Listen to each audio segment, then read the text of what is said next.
Hello friends, this is Jyoti Verma. Today I am going to start with Philosophical Foundation of Education, जिसकी first, second और third unit हम कर चुके हैं और अब हम कर रहे हैं अपनी फर्स्ट यूनिट, जिसके अंदर हम दो तरीके के थिंकर्स के बारे में पढ़ रहे हैं, जिसमें वेस्टर्न थिंकर और एक इंडियन थिंकर है।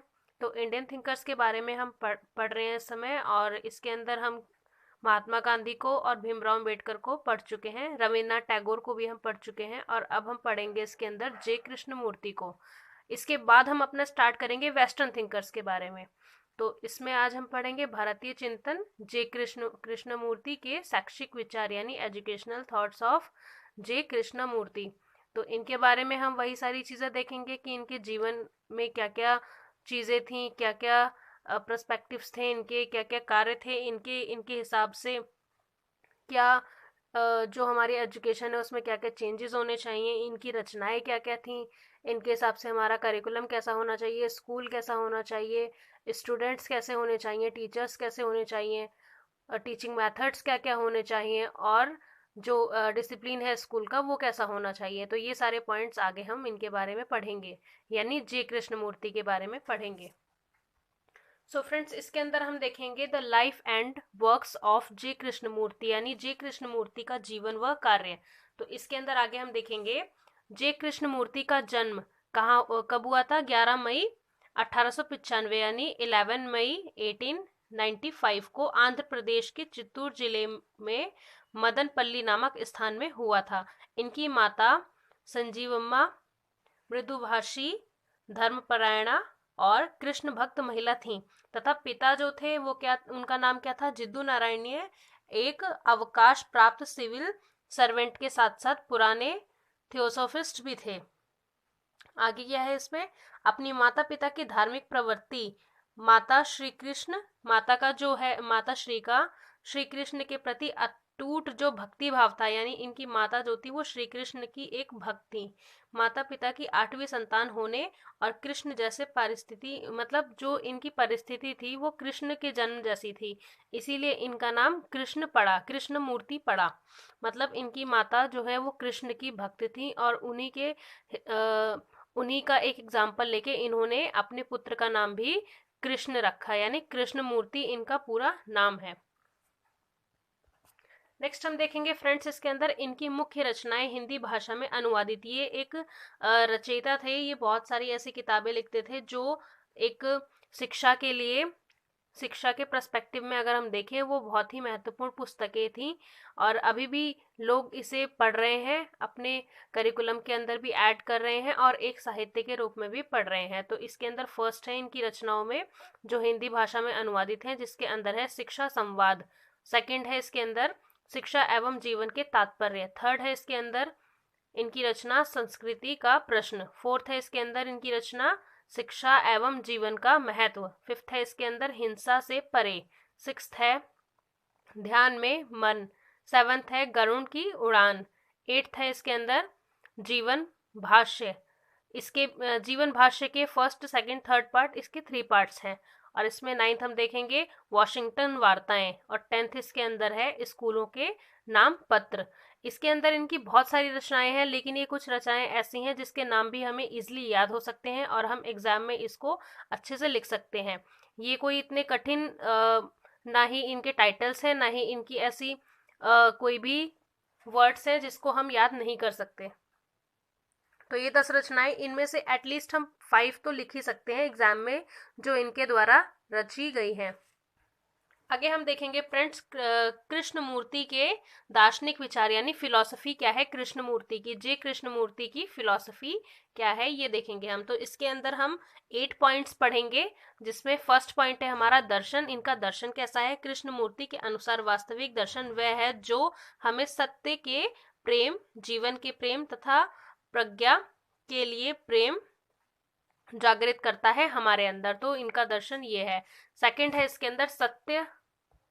नेक्स्ट हम देखेंगे इसका सेकंड पॉइंट, जिसमें है सत्य। सत्य में क्या है, कृष्णमूर्ति कहते थे कि जीवन को उनकी समग्रता में जीने से ही जीवन के लक्ष्य का अनुभव होता है। मतलब जीवन का एक्सपीरियंस कब होता है, जब हम जीवन को जीते हैं। जीवन एक अखंड सत्यता है और उसे खंडों में नहीं बांटा जा सकता, मतलब जीवन जो है वो एक अखंड सत्ता है और उसे खंडों में हम नहीं बांट सकते। थर्ड पॉइंट इसके अंदर हम देखेंगे, जिसके अंदर है दुख और दुख भोग, यानी इसके अंदर क्या कहते हैं श्री कृष्ण मूर्ति, जिसके अंदर है कृष्ण मूर्ति कहते हैं कि कष्ट और दुख दो भिन्न बातें हैं। कष्ट एक अलग चीज है और दुख एक अलग चीज है। कष्ट का संबंध शरीर से है, मतलब शरीर में अगर कोई कष्ट है तो इसका संबंध शरीर से है, जबकि दुख का संबंध किससे होता है, वो मानसिक पीड़ा होती है। फोर्थ इसके अंदर हम देखेंगे भय यानी डर।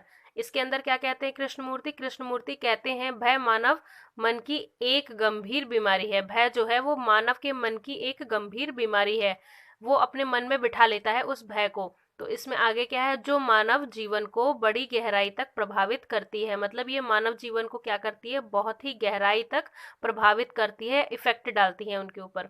फिफ्थ है इसके अंदर मृत्यु। कृष्ण मूर्ति कहते हैं कि हम मृत्यु से इसलिए भयभीत हैं क्योंकि हमें यह नहीं पता कि जीने का अर्थ क्या है, इसीलिए हम मृत्यु से भयभीत हैं। नेक्स्ट इसके अंदर हम देखेंगे 6 पॉइंट, जिसके अंदर है युद्ध और हिंसा। युद्ध और हिंसा क्या है, युद्ध उतना ही पुरातन है जितनी पुरातन मानव जाति है, यानी युद्ध उतना ही पुरातन है जितनी पुरातन मानव जाति है। युद्ध का कारण विश्वास, पूर्वाग्रह, राष्ट्रवाद, किसी भी विचारधारा में हो रूढ़ी है, मतलब कि किसी भी विचारधारा में अगर कोई युद्ध की ऐसी संभावना है तो ये एक रूढ़ी है। नेक्स्ट हम देखेंगे हमारा 7th पॉइंट, जिसके अंदर है आत्मज्ञान। अब आत्मज्ञान क्या है, इसके अंदर मनुष्य दो प्रकार के जगत में विचरण करता है। मनुष्य जो है वो दो प्रकार के जगत में विचरण करता है, और वो क्या है, एक भौतिक जगत या ब्रह्म जगत हम बोले इसके अंदर, या फिर जड़ जीवन और चेतना का जगत, यानी ये दो जगत ऐसे हैं जिसमें मनुष्य दो प्रकार से विचरण करता है, जिसमें व्यक्ति जन्म लेता है। 8th है इसके अंदर हमारा ईश्वर। ईश्वर के अंदर क्या है, भारतीय और पाश्चात्य सभी दर्शनों में, मतलब भारतीय इंडियन फिलॉसफी और पाश्चात्य यानी वेस्टर्न फिलॉसफी, भारतीय और पाश्चात्य सभी दर्शनों में, मतलब सभी प्रकार के जो दर्शन है उनमें क्या है, किसी न किसी रूप में ईश्वर की सत्ता को स्वीकार किया गया है। ईश्वर सर्वशक्तिमान है यह स्वीकार किया, मतलब जे कृष्ण मूर्ति ने क्या स्वीकार किया कि जो एक सुप्रीम पावर है वो ईश्वर है और वो क्या है, सर्वशक्तिमान है। तो ये हमने 8 पॉइंट देखे जो कृष्ण मूर्ति के दार्शनिक विचार थे, यानी फिलॉसफी थी किसकी, जे कृष्ण मूर्ति की, जिनमें हमने 8 पॉइंट्स देखे।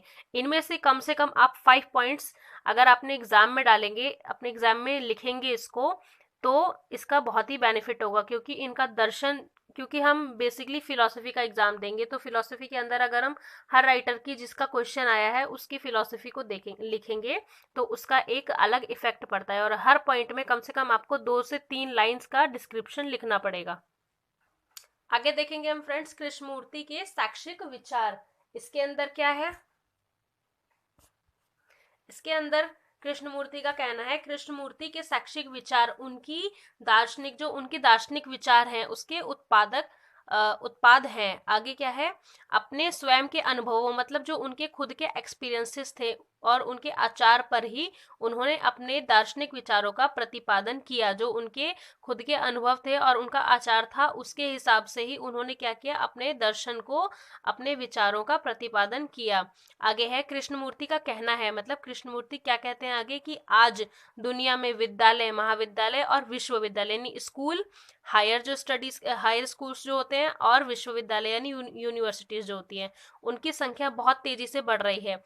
इन संस्थाओं में, जो ये सारे संस्थान हैं, इंस्टीट्यूट्स हैं, इनमें क्या होता है, छात्रों की संख्या में अपार वृद्धि हो रही है, मतलब छात्रों की संख्या बढ़ती जा रही है। क्योंकि पहले क्या होता था, पहले गर्ल्स को एजुकेशन नहीं दी जाती थी, और कुछ ऐसा समाज का चलन था जहाँ पर पोवर्टी है, या फिर उनके घर में किसी को शिक्षा नहीं दी जाती। शिक्षा को बहुत ही ऐसा माना जाता है कि ज़रूरी नहीं है कि लड़कियों को शिक्षा दी जाए, या लड़के भी हैं तो उनको भेजा नहीं जाता था पहले के टाइम पे। लेकिन अब क्या है, अब अवेयरनेस आ गई है लोगों में, तो वो अब क्या करते हैं, जैसे ही बच्चे 2.5-3 साल 4 साल के होते हैं, वो बच्चों को स्कूल में भेजना स्टार्ट कर देते हैं शिक्षा ग्रहण करने के लिए।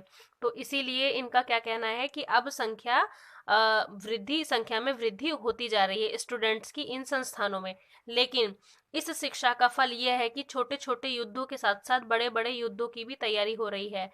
जाति, धर्म, संप्रदाय, भाषा के नाम पर संघर्ष हो रहे हैं। मतलब क्या है, हर चीज के दो पहलू होते हैं, एक नेगेटिव एक पॉजिटिव।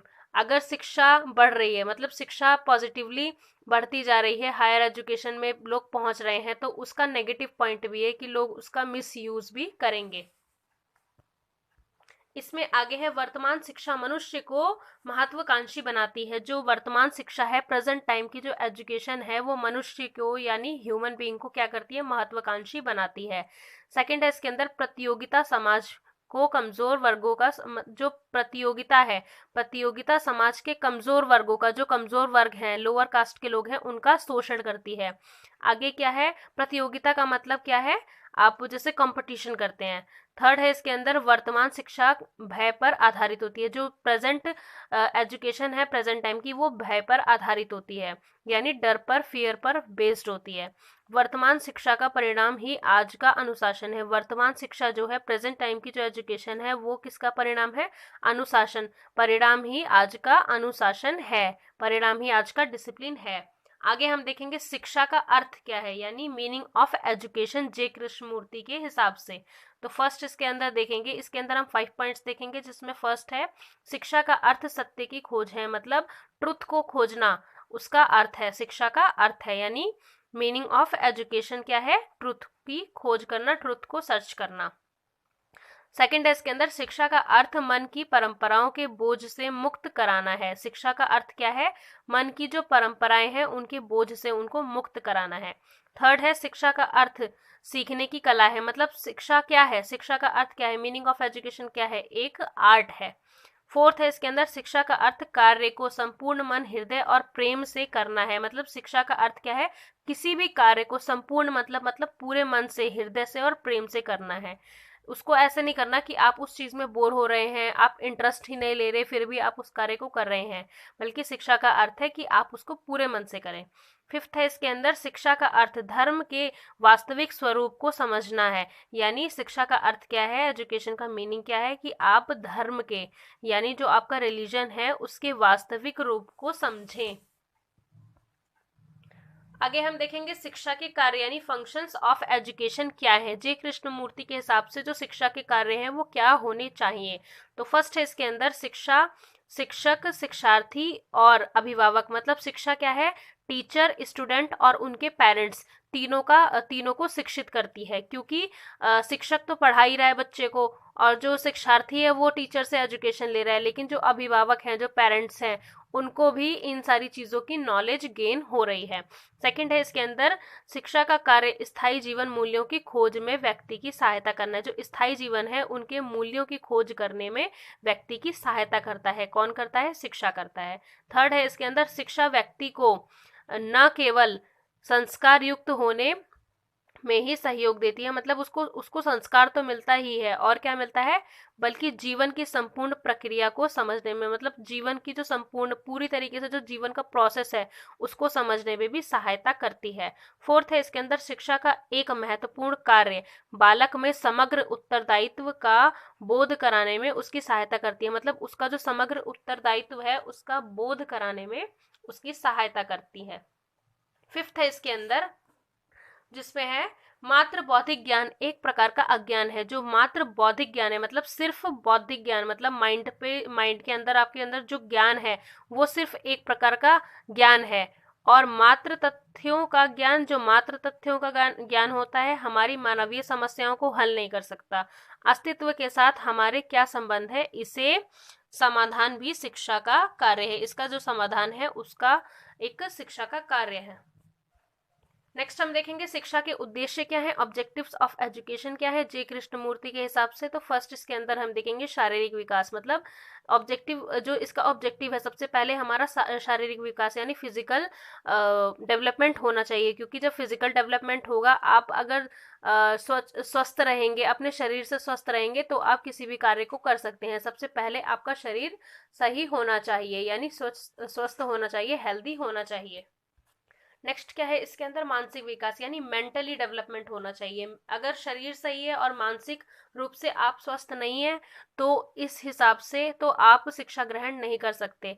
तो इसके अंदर क्या है, आपका मानसिक विकास भी होना चाहिए, आपका मानसिक एक तरीके से आप माइंड से बिल्कुल फ्री हो शिक्षा लेने के लिए। सामाजिक विकास थर्ड है हमारा, जिसके अंदर सोशल डेवलपमेंट है। फोर्थ है हमारा सांस्कृतिक विकास, की हम अपने कल्चर को जाने, हमारा जो कल्चर है उसका डेवलपमेंट होता रहे। फिफ्थ है इसके अंदर आध्यात्मिक मूल्यों का विकास, मतलब स्पिरिचुअल डेवलपमेंट भी होना चाहिए हमें, हमारे जो मॉरल्स है उनका भी डेवलपमेंट होना चाहिए। सिक्स्थ है इसके अंदर हमारा वैज्ञानिक वृद्धि का विकास, यानी साइंटिफिक जो एक बुद्धि बुद्धि होती है उसका भी विकास होना चाहिए। सेवेंथ है हमारा सृजनात्मकता का विकास, यानी क्रिएटिविटी जो होती है उसका भी डेवलपमेंट विकास होना चाहिए। एट्थ है हमारा संवेदनशीलता का विकास, यानी संवेदनशीलता का डेवलपमेंट आपका होना चाहिए। नाइन्थ है इसके अंदर वास्तविक चरित्र का निर्माण, यानी आपका कैरेक्टर जो बिल्ड होना चाहिए वो वास्तविक चरित्र होना चाहिए। टेंथ है इसके अंदर, और लास्ट है हमारा व्यावसायिक प्रशिक्षण होना चाहिए, मतलब आपका आपकी वोकेशनल ट्रेनिंग होनी चाहिए। तो ये थे हमारे ऑब्जेक्टिव्स जे कृष्ण मूर्ति के हिसाब से किसके, एजुकेशन के लिए। नेक्स्ट हम देखेंगे शिक्षण विधियां यानी टीचिंग मेथड्स क्या क्या होने चाहिए। तो इसके अंदर फर्स्ट है हमारा अध्ययन, टीचिंग मेथड्स किस प्रकार के होने चाहिए ये हम इसमें देख रहे हैं। और इसके अंदर हमने देखा सबसे पहले अध्ययन, की आपको अध्ययन करना है हर चीज का, जो चीज आप पढ़ रहे हैं उस चीज का अध्ययन आपको रेगुलर करना है। सेकंड है इसके अंदर श्रवण, की आपको आपकी लिसनिंग अच्छी होनी चाहिए। थर्ड है इसके अंदर मनन, आपको मनन करना चाहिए। फोर्थ है इसके अंदर निधि निधि आसन, यानी निधि आसन आपके अंदर होना चाहिए। फिफ्थ है इसके अंदर व्याख्यान विधि होनी चाहिए, व्याख्यान विधि से बच्चों को पढ़ाना चाहिए। अवलोकन विधि यानी ऑब्जर्वेशन करके पढ़ाना चाहिए। नेक्स्ट है हमारा सेवंथ पॉइंट जिसके अंदर है प्रयोग, यानी प्रैक्टिकल वे में पढ़ाना चाहिए। और एट्थ है हमारा वार्तालाप, यानी डिस्कशन मेथड में पढ़ाना चाहिए। तो ये सारे मेथड्स थे, शिक्षण विधियां थी जे कृष्ण मूर्ति के हिसाब से जो शिक्षा में यानी टीचिंग में या एजुकेशन में यूज होनी चाहिए बाय टीचर। नेक्स्ट है हमारा इसके अंदर अनुशासन कैसा होना चाहिए जे कृष्ण मूर्ति के हिसाब से, यानी डिसिप्लिन। तो इसमें क्या है, कृष्ण मूर्ति जो थे वो कहते थे बलपूर्वक थोपे गए, कृष्ण मूर्ति बलपूर्वक थोपे गए अनुशासन को महत्वहीन तथा भयानक बताते हैं, मतलब वो उसका कोई महत्व नहीं है, वो महत्वहीन है जो बलपूर्वक थोपे जाएं। उनका कहना है कि वास्तविक अनुशासन का निवास तो मन की अखंड संज्ञा में निहित होता है। यदि आप प्रेम करते हैं तो अनुशासन की आवश्यकता ही नहीं रह जाती। प्रेम स्वयं सृजनात्मक बोध क्षमता लाता है, क्योंकि प्रेम के अंदर एक ऐसी क्रिएटिविटी, एक सृजनात्मकता बोध होता है उसके अंदर कि वो एक तरीके से इन सब चीजों को अपने कंट्रोल में कर लेता है एक तरीके से। ये इसके आगे उन चीजों का बस नहीं चलता। आगे क्या है, इसलिए वहां ना प्रतिरोध होता है और ना संघर्ष होता है। तो ये था उनके हिसाब से डिसिप्लिन की, स्कूल का, विद्यालय का डिसिप्लिन कैसा होना चाहिए एजुकेशन में। नेक्स्ट हम देखेंगे इसके अंदर शिक्षक कैसे होने चाहिए, यानी टीचर्स कैसे होने चाहिए। तो इसके अंदर फर्स्ट है शिक्षक को अपने शिष्यों का पथ प्रदर्शक व मित्र होना चाहिए, यानी शिक्षक कैसा होना चाहिए, पथ प्रदर्शक यानी गाइडेंस वो अपने विद्यार्थियों को दे और उनके साथ एक मित्रता वाला व्यवहार करे। शिक्षा में छात्रों की रचनात्मक शक्तियों को विकास करने की क्षमता होती है, मतलब शिक्षक में क्या होता है, छात्रों की रचनात्मक शक्तियां यानी उनकी क्रिएटिव जो पावर होती है उसका विकास करने की क्षमता होती है। थर्ड है इसके अंदर शिक्षक को अपने शिष्य की शारीरिक आवश्यकताओं को समझने में सहायक होना चाहिए, मतलब शिक्षक जो है वो अपने शिष्य की जो शारीरिक आवश्यकताएं होती हैं, फिजिकल नीड्स होती है, उसको समझने में सहायक होना चाहिए। फोर्थ है इसके अंदर शिक्षक को सृजनशील होना चाहिए, मतलब सृजनशील एक शिक्षक जरूर होना चाहिए। फिफ्थ है इसके अंदर शिक्षक को बालकों में छिपी हुई प्रतिभाओं, मतलब उनके अंदर क्या क्या प्रतिभाएं हैं उन सबका विकास करने में सहायता करनी चाहिए। सिक्स्थ है इसके अंदर शिक्षक को बालकों को विकसित होने में हर प्रकार की उनकी सहायता करनी चाहिए, हर प्रकार से। यानी शिक्षक जो है वो बालकों को विकसित, मतलब उनको और ज़्यादा डेवलप करने के लिए उनके अंदर जो भी प्रतिभाएं हैं या जो भी उनकी क्वालिटीज़ हैं उनकी उसको और डेवलप करने में उनकी सहायता करनी चाहिए। सेवेंथ पॉइंट है इसके अंदर हमारा शिक्षक में ऐसा वातावरण प्रस्तुत करने की क्षमता होनी चाहिए, मतलब जो इन सब डेवलपमेंट्स को कंप्लीट कर सके, एक तरीके से और ज़्यादा इंक्रीज कर सके।